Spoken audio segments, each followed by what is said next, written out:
Assalamualaikum warahmatullahi wabarakatuh. Selamat datang kembali di channel ini. Sebelum kita lanjut untuk menonton video ini, jangan lupa untuk like, komen, share, dan subscribe. Nabi adalah seorang manusia yang diutus Allah untuk menjalankan suatu tugas untuk umat manusia. Ada banyak sekali nabi yang diutus, bahkan ada yang masih hidup hingga saat ini. Kali ini kita akan membahas tentang nabi-nabi yang masih hidup hingga saat ini. Yang pertama, Nabi Khidir alaihi salam.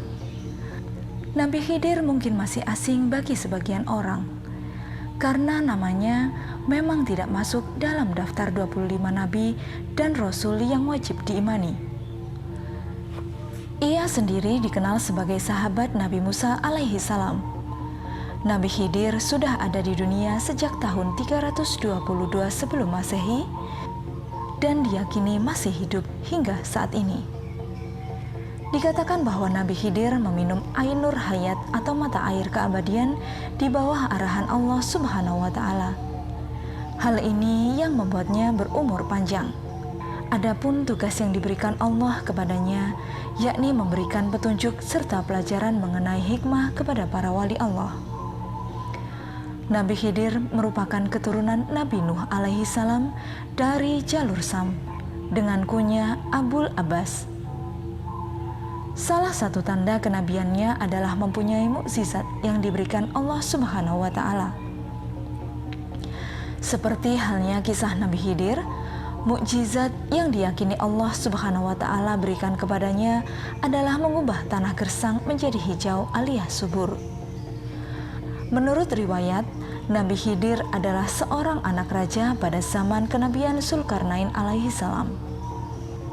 Dia memutuskan melepaskan singgasananya demi menjadi hamba Allah Subhanahu wa Ta'ala. Disebutkan Nabi Khidir terlahir sebagai seorang pangeran. Ia sebenarnya sudah mendapatkan semua kemewahan dunia yang diinginkannya. Tapi keinginan Khidir bukan itu.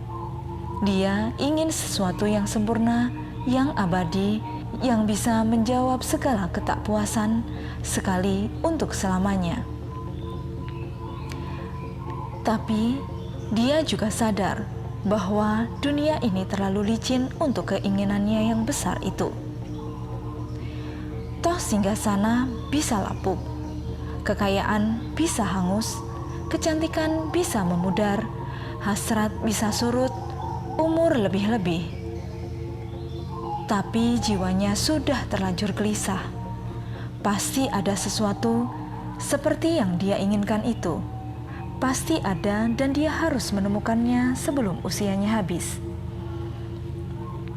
Dia kemudian meneruskan pencariannya dan dia mencari dan terus mencari. Hingga akhirnya dia berhenti di sebuah titik, yaitu ketika ia menemukan Tuhan. Nabi kedua, yaitu Nabi Isa alaihi salam. Menurut ajaran Islam, Nabi Isa dianggap masih hidup karena diangkat oleh Allah ke surga. Tepatnya ketika ia hendak disalibkan. Adapun sosok yang ditangkap saat itu diketahui sebagai Yudas Iskariot, seorang murid Nabi Isa yang durhaka. Disebutkan bahwa Allah menggantikan Nabi Isa dengan Yudas, yang wajahnya dibuat mirip Nabi Isa. Allah menyimpan Nabi Isa di langit dan akan mengirimkannya kembali ke bumi sebelum hari kiamat untuk melawan Dajjal. Sebagian berpendapat bahwa kematian yang terjadi pada Nabi Isa adalah kematian pada umumnya, disalib, dan sebagian yang lain berpendapat bahwa jasad dan ruhnya diangkat oleh Allah dalam keadaan hidup. Di dalam kitab suci Al-Quran, Nabi Isa disebut dengan nama Isa dengan gelar Al-Masih dan Ibnu Maryam. Kapasitasnya ialah sebagai hamba dan Rasul Allah. Kalimat Allah yang disampaikan kepada Maryam dan bagian dari ruhnya. Ia lahir tanpa seorang bapak dan merupakan nabi yang diberi mukjizat yang tidak dimiliki oleh nabi lainnya. Nabi Isa memiliki kesalehan dan ketauhidan yang sangat kuat. Dalam Al-Quran, Allah Subhanahu wa Ta'ala menanyakan ketauhidan kepada Nabi Isa alaihi salam, apakah ia mengaku sebagai Tuhan? Lalu Nabi Isa alaihi salam menjawab, ia tidak mengaku dan menyuruh umatnya untuk menyembahnya, melainkan menyuruh hanya untuk menyembah kepada Allah. Sebelum lahirnya Nabi Isa alaihissalam, terjadi peristiwa-peristiwa ganjil yang dialami oleh ibunya, yakni Maryam. Di antara peristiwa itu adalah ketika Maryam menyendiri. Tiba-tiba datang malaikat Jibril menyerupai manusia. Malaikat Jibril datang untuk mengabarkan kepada Maryam bahwa ia akan dianugerahkan kepadanya seorang anak laki-laki yang suci. Sejak usia 6 tahun, Nabi Isa sudah memasuki perguruan Taurat. Ia memahami hukum Taurat lebih cepat dibandingkan dengan anak-anak seusianya. Pada usia 12 tahun, dia bertanya jawab soal Taurat dengan orang-orang Yahudi yang jauh lebih tua, baik soal hukum sampai soal ketuhanan. Setelah Nabi Isa alaihissalam berumur 30 tahun, Malaikat Jibril datang sebagai utusan Allah Subhanahu wa Ta'ala untuk mengangkat Isa menjadi Rasul Allah. Menyambung pelajaran yang pernah diajarkan Rasul-Rasul sebelumnya dan memberi kabar kepada manusia tentang kedatangan seorang Nabi terakhir, yakni Nabi Muhammad SAW. Yang ketiga, yaitu Nabi Idris alaihi salam. Berdasarkan cerita, Nabi Idris mengajukan syarat kepada Allah Subhanahu wa Ta'ala ketika nyawanya akan dicabut. Ia meminta dibangkitkan kembali dan terjadilah. Ia merasakan kematian sebelum akhirnya Allah membangkitkannya lagi. Nabi Idris lantas melakukan perjalanan ke neraka dan surga. Ketika hendak pergi dari surga, ia meninggalkan alas kakinya di sebuah pohon di sana. Malaikat Israel menyuruhnya untuk mengambil benda itu.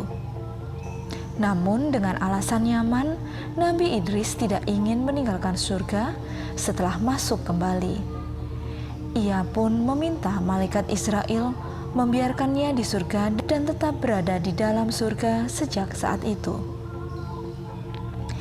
Nabi Idris adalah keturunan ke-6 dari Nabi Adam alaihissalam. Dia adalah putra dari Khobil dan Iklima, putra dan putri Nabi Adam alaihissalam. Saat itu Allah memerintahkan Nabi Idris untuk mengajak seluruh manusia agar berjalan di jalan kebenaran. Saat itu dia adalah manusia pertama yang menerima wahyu lewat malaikat Jibril ketika dirinya berusia 82 tahun. Sebagai seorang nabi, Nabi Idris memiliki mukjizat atau kelebihan, yaitu yang pertama, manusia pertama yang pandai baca tulis dengan pena. Kedua, Nabi Idris diberi macam-macam pengetahuan, mulai dari merawat kuda, ilmu perbintangan atau falak, hingga ilmu berhitung yang sekarang dikenal dengan matematika. Yang ketiga, nama Idris berasal dari kata darasa yang artinya belajar. Nabi Idris pun dikenal sangat senang belajar dan tekun mengkaji fenomena alam semesta. Yang keempat, Nabi Idris adalah orang pertama yang pandai memotong dan menjahit pakaiannya. Orang-orang sebelumnya konon hanya mengenakan kulit binatang sebagai penutup aurat. Yang kelima, Nabi Idris mendapat gelar sebagai Asadul Usud, yang artinya singa, karena ia tidak pernah putus asa ketika menjalankan tugasnya sebagai seorang nabi. Ia tidak pernah takut menghadapi umatnya yang kafir, dan ia tidak pernah sombong, dan selain itu, ia juga dikenal memiliki sifat pemaaf.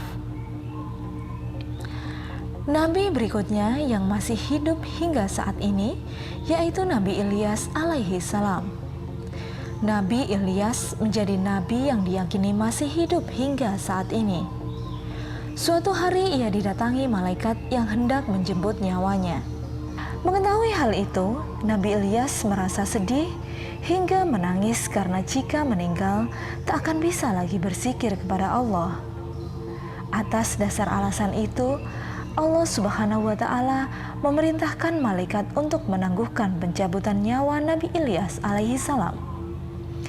Ia menerima kesempatan untuk terus berzikir sesuai dengan permintaannya. Nabi Ilyas alaihi salam termasuk nabi yang tidak banyak disebutkan kisahnya dalam Al-Quran dan hadis. Al-Quran hanya menyebutnya di surah Al-An'am ayat 85 dan surat Asy-Syaffat ayat 123 sampai 132. Kerajaan Israel mengalami perpecahan pasca wafatnya Nabi Sulaiman alaihi salam. Dari 12 suku Bani Israel, hanya 2 suku yang tetap setia terhadap kepemimpinan Rehabeam putra Sulaiman. Dari 12 suku Bani Israel, hanya 2 suku yang tetap setia terhadap kepemimpinan Rehabeam putra Sulaiman, yaitu suku Yehuda dan suku Benyamin. Sedangkan 10 suku yang lain memberontak dan mendirikan kerajaan baru di sebelah utara Yerusalem. Karena berasal dari suku mayoritas Bani Israel, yaitu 10 dari 12 suku, kerajaan di utara tersebut disebut Kerajaan Israel.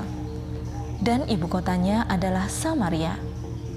Sementara kerajaan lama, yaitu suku Yehuda dan Benyamin, dipimpin oleh keturunan suku Yehuda, yaitu Rehabeam putra Sulaiman, maka kerajaan di selatan disebut Kerajaan Yehuda atau Yahudi, dengan ibu kotanya adalah Yerusalem. Kerajaan Israel dan kerajaan Yehuda atau Yahudi saling bermusuhan, serta terpengaruh agama tradisional penduduk Kan'an. Raja-raja kerajaan Israel dan banyak raja kerajaan Yehuda adalah raja yang buruk karena tidak menegakkan tauhid, tetapi malah menyembah Allah bersama sesembahan penduduk Kan'an. Karena di antara 2 kerajaan tersebut, yang paling parah adalah kerajaan Israel. Nabi Ilyas pun diutus kepada kerajaan Israel atau Samaria. Kesamaan kisah Nabi Ilyas dan Al-Quran dalam Alkitab adalah kisah dakwah Nabi Ilyas pada kaumnya agar mereka tidak menyembah Baal. Baal adalah dewa hujan dan petir menurut bangsa Kan'an. Kepercayaan ini terinspirasi dari dewa Hadad Mesopotamia dan menginspirasi hadirnya dewa Zeus dari Yunani dan dewa Jupiter dari Romawi. Baal dianggap memiliki pasangan yang bernama Astoret atau Asyera, yaitu dewi kesuburan menurut bangsa Kan'an. Kepercayaan ini terinspirasi dari dewi Ishtar Mesopotamia dan menginspirasi hadirnya dewi Aphrodite di Yunani dan dewi Venus di Romawi. Hujan dan kesuburan adalah hal yang sangat dibutuhkan oleh peradaban di masa lalu. Sehingga dewa dianggap berperan mengatur hujan dan kesuburan pun menempati posisi penting di masyarakat.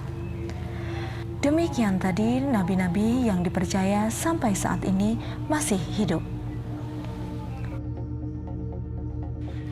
Terima kasih telah mengikuti channel ini. Jangan lupa untuk like, share, komen, dan subscribe karena kita akan memberikan kisah-kisah inspiratif lainnya. Wassalamualaikum warahmatullahi wabarakatuh.